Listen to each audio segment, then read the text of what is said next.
Okay, here's a quick little fun project that I'm doing for the reloading room.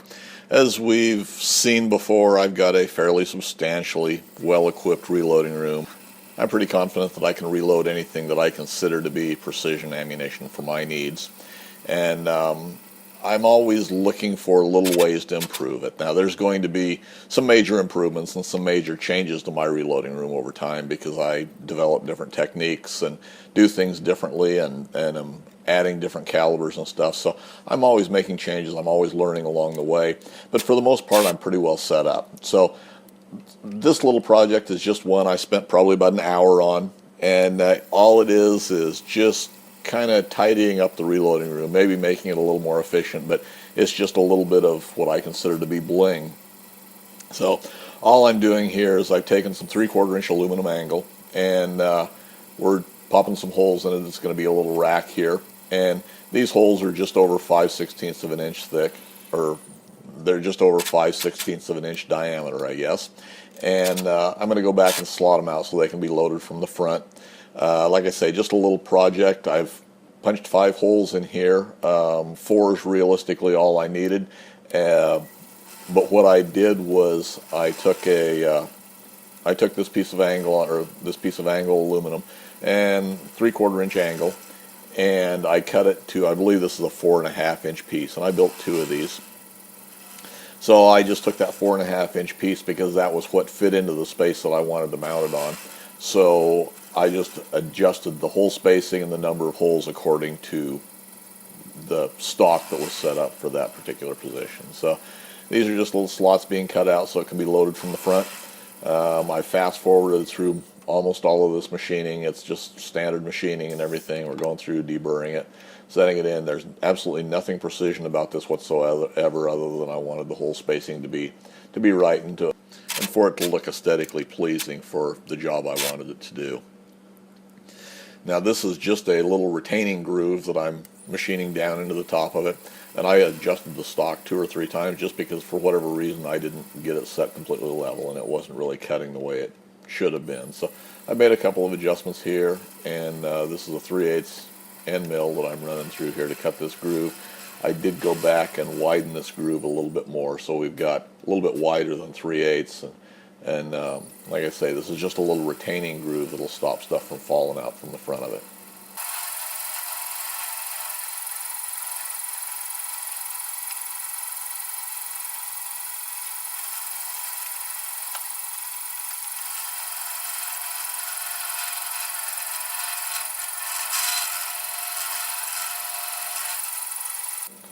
I kind of enjoy these fun little projects. I think this particular one took me just over an hour start to finish, getting everything done.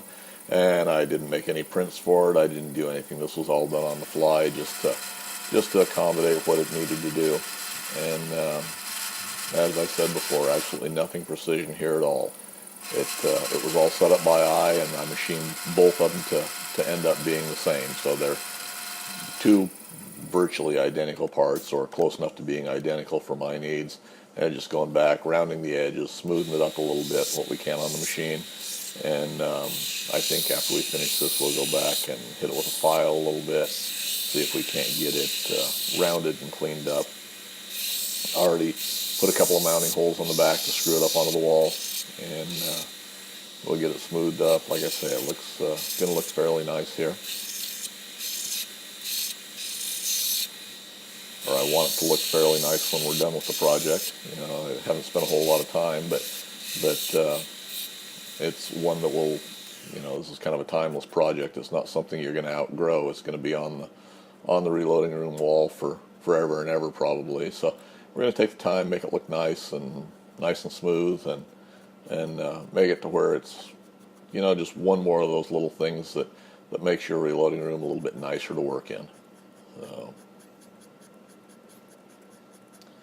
just rounding the edges here a little bit, just kind of smoothing it up, making sure we've got enough clearance for what we want it to do.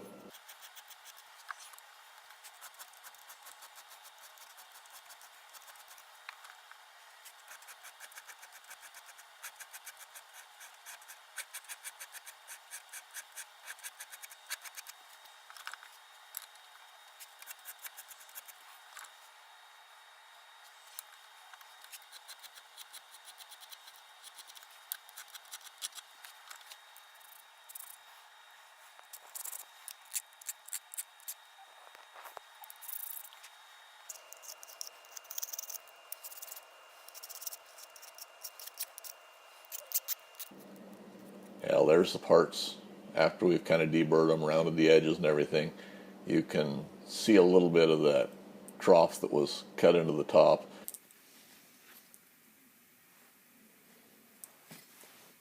They show up a little bit better here now that it's been sandblasted. And those match up pretty well. I'm pretty happy with that.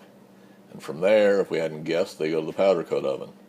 And you kind of recognize that as being pretty close to Dillon blue. I've done most of my other little Dillon accessories in that same powder coat blue. And I've got several different powder coat colors, but for the reloading room equipment, a lot of the things, if I'm doing things, I try and stay with the same colors that match accordingly. I don't vary the blues a whole lot. There you can see the little stand that I built to hold the RCBS powder measure sitting down there on the bottom. Just a simple little wood holder to hold it. I need to do something very similar to that for the Dillon swagers that I've got. So we're just going to mount these little brackets on the wall here.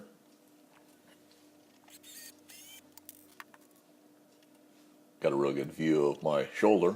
You know, we don't show a whole lot of what's actually going on, but that's just the way I set the camera. And realistically, for this project, this is just a fun little video I'm throwing out here to give you some ideas, and hopefully it'll give you a little motivation to work on your reloading room or do a little bit of upgrade. And it doesn't really have to be a reloading room. Any projects you're doing, why, it makes a neat little setup. And if you hadn't already guessed, that's all it's going to do is hold those primer tubes for the Dillon 550s. I usually, unless I'm doing a whole lot of progressive stuff, why I don't load all those primer tubes at once. I'll only load one or two of them at a time usually. But I had 4 of the small and 4 of the large, so that's what we're hanging up on the walls there. So we've got an extra hole if we come up with extra powder tubes. And there's a little final view of it. So hopefully you found something interesting here. If you like these videos and want to see more of this, you might want to hit that subscribe button, because I'm going to do a little bit of everything. You've seen some of the projects that go on my channel, and I just kind of have fun along the way. So you might want to hit that subscribe button if you haven't already. If you hit the bell notification, you'll know when I put out a new video. And any comments or suggestions, leave them in the comment section for me below. And as always, thanks for taking the time to watch.